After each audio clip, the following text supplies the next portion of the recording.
Now, the learning unit then moved on to talk about predetermined overhead rates. What's the thinking behind setting those rates up in advance? Why not just wait until you know the actual costs? That's a great question. Predetermined overhead rates are primarily used in budgeting and costing systems to allocate estimated manufacturing overhead costs to the products being made throughout the year, rather than waiting until the end. Why the rush? Because managers need timely information. Actual overhead costs for the entire year, like the final electricity bill or total indirect labor, often won't be known until well after the period ends. If you waited for actuals, you couldn't determine product costs or make pricing decisions promptly during the year. So it's a way to get cost information now, even if it's an estimate for ongoing management. Exactly. It allows you to cost jobs or products as they're completed. So you have your actual manufacturing overhead costs, which are what you really spend in the end. You have your budgeted manufacturing overhead costs, which are your best estimates made at the start of the year. The plan. Right. And then you have your allocated or applied manufacturing overheads. These are the amounts you actually assign to products during the year based on that predetermined rate and the actual level of activity achieved on a chosen allocation base. Allocation base, like what? Common allocation bases include things like the number of units produced, direct labor hours worked, direct labor cost incurred, a percentage of direct material cost, or machine hours used. You pick the base that seems to drive most of your overheads. Okay. And the rate itself, how's that calculated? The predetermined overhead rate is calculated at the beginning of the year by dividing the total budgeted overhead costs for the upcoming period by the expected or budgeted level of the chosen allocation base for that same period. So budgeted cost divided by budgeted activity gives you the rate. Exactly. Budgeted MOH divided by budgeted base. Then, during the year, you multiply this rate by the actual amount of the base used for each job or product to apply the overhead. And then at the end of the year, you compare what you applied using your rate with what the overhead costs actually were. Precisely. That's the reconciliation step. Yeah. Because the predetermined rate was based on estimates, budgeted costs, and budgeted activity, the total amount applied during the year will almost never exactly equal the actual overhead costs incurred. So you'll have a difference. Yes, and that difference leads to either underapplied or overapplied overhead. If your actual overhead costs turn out to be higher than the amount you applied to products using the predetermined rate, you've underapplied overhead. You didn't charge enough to the products. Underapplied, actual applied. Correct. Conversely, if you applied more overhead to products than what you actually incurred, it's overapplied overhead. Overapplied, actual. Right. And this difference, whether under or over, needs to be accounted for at the end of the period, typically by making an adjustment to the cost of goods sold account. Got it. So it's about getting a reasonable estimate into your product costs throughout the year for timely decisions, and then cleaning up the difference at the end when you know the actual numbers. That's the essence of it. Okay. Now, the final major topic we need to unpack was activity-based costing, ABC. This sounds like potentially an even more detailed and perhaps more accurate way to allocate those overheads than predetermined rates using simple bases like labor hours. You're spot on. ABC is a costing method that takes a much more granular approach to assigning manufacturing overheads, and sometimes even non-manufacturing overheads, to products or services. More granular how? Instead of using broad, often volume-based allocation bases like direct labor hours or machine hours for all overheads, ABC focuses on the specific activities that are performed within the organization that drive those overhead costs. Activities, like setting up a machine.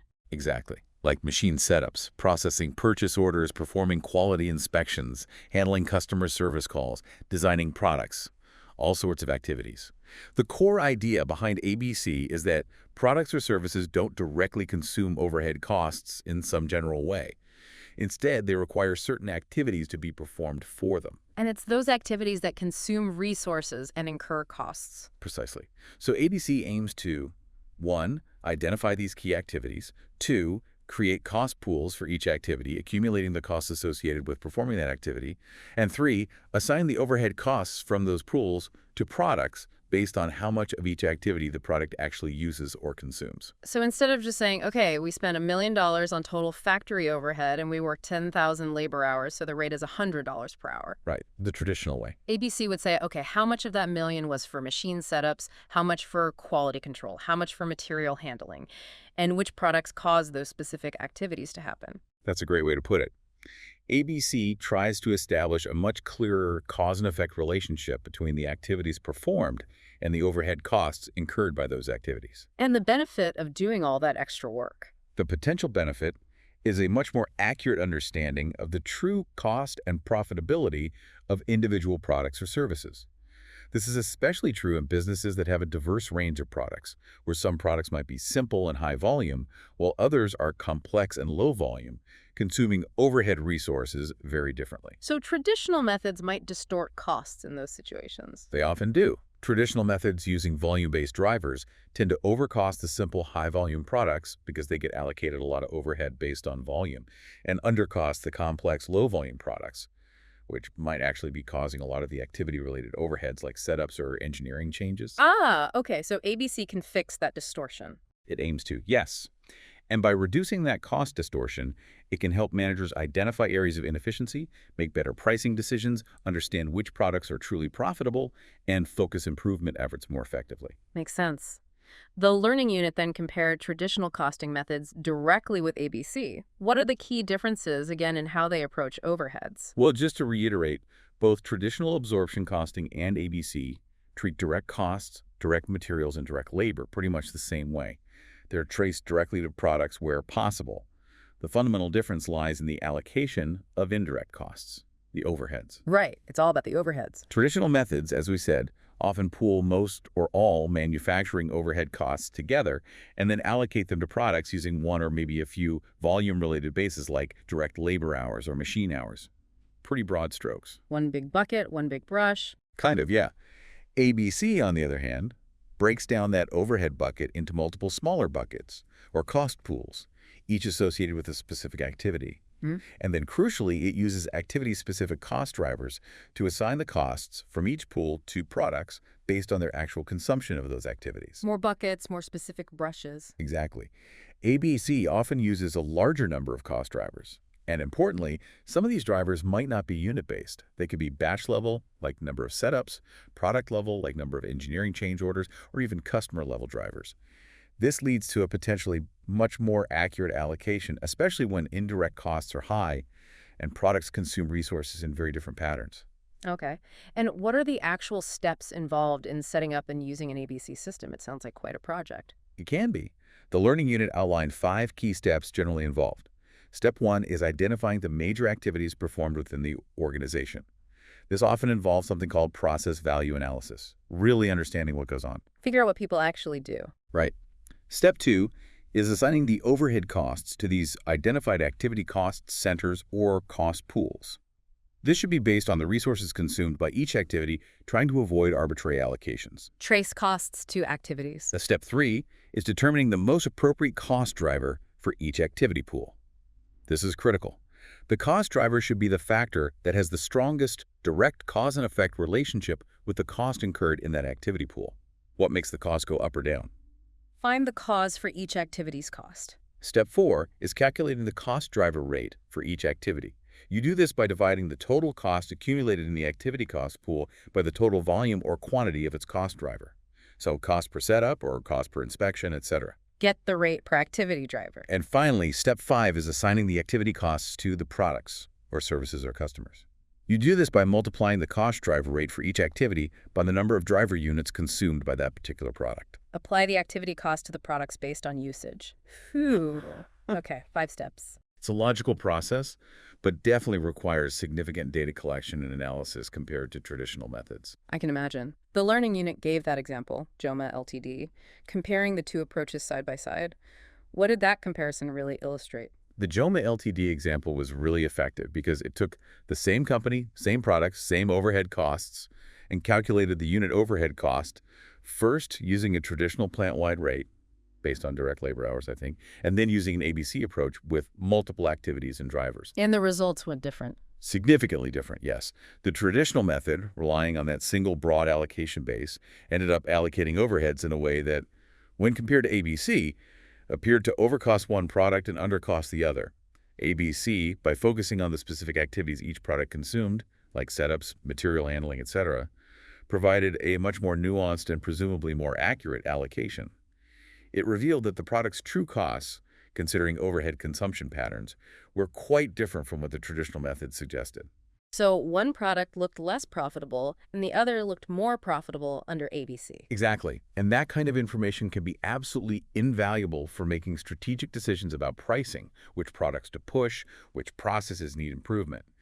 It gives you much better visibility. That really highlights the potential power of ABC to provide a more accurate and useful picture of product costs, doesn't it? It does. The learning unit also made a point about the dangers of only using unit-based drivers, even within an ABC system, and stressed the importance of that cause and effect relationship again. Yes, that's a key refinement. Even if you go to the trouble of setting up an ABC system, if you only choose cost drivers that vary directly with the number of units produced, like say direct labor hours or machine hours used per unit, you can still end up with distorted costs if a significant chunk of your overhead is actually driven by non-unit level activities. Like batch setups. Exactly. Setup costs, for instance, are usually related to the number of batches run, not the total number of units produced in those batches. If you run 10 small batches versus one large batch, the setup cost might be 10 times higher, even if the total units are the same. So using number of production runs or number of setups as the cost driver for setup costs makes much more sense. It reflects the cause and effect relationship better than just using total units produced. So choosing the right driver for each activity is just as important as identifying the activities themselves. Absolutely critical for accuracy. Okay. And finally, wrapping up ABC. What are the big advantages and maybe the limitations or downsides of implementing an ABC system? Well, the advantages we've touched on are pretty significant. Potentially much more accurate product cost, which supports better pricing, better product mix decisions, better profitability analysis. It gives managers a deeper understanding of how overhead costs are incurred and what activities drive them, which helps identify waste and opportunities for cost reduction and process improvement. It can also improve decisions about product range and support benchmarking efforts. Sounds very positive. What are the catches? The main limitations are typically the cost and complexity. ABC systems can be significantly more complex and time-consuming to design, implement, and maintain compared to traditional systems. They require extensive data collection and analysis, which can be expensive. More work involved. Definitely. Identifying appropriate, meaningful cost drivers for all activities can sometimes be challenging or subjective. And there's always a risk of creating a system that's too complex, adding cost, without providing proportionally better decision-making information if it's not designed carefully. It's a cost-benefit trade-off. So it's powerful, but maybe not right or feasible for every single business. That's a fair assessment. The benefits tend to be greatest in complex environments with diverse products and high overhead costs.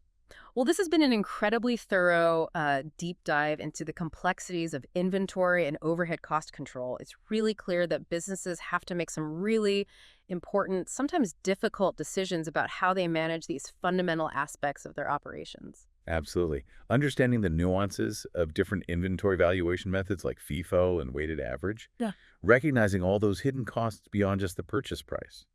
Finding that delicate balance with tools like the economic order quantity, and then choosing the right approach for allocating those tricky overhead costs, whether it's a simpler traditional method or the step method or the more detailed activity-based costing. All of these play a critical role. A role in what, ultimately? Ultimately, in a company's efficiency, its profitability, its competitiveness, and yet the overall success. Getting these things right is fundamental. And for you listening, hopefully this gives you a new appreciation, maybe, for everything that goes into that price tag you see on the shelf or the cost of a service you use. It's definitely a lot more intricate than it might seem just looking at it from the outside. Yeah, it really is. And maybe, just as a final thought, think about it this way. Even in your own personal life, maybe when you're managing your own resources, like your household budget, or making purchasing decisions, are there sort of hidden costs you might be overlooking? Interesting question. What kind of inventory do you manage? Maybe it's just food in your pantry, or supplies for a hobby, or even digital files. Could you apply some of these concepts even just informally, like thinking about the cost of running out of something versus buying too much, to optimize how you manage your own resources? The EOQ of toilet paper, maybe? Maybe. It's just a fascinating parallel to consider, isn't it?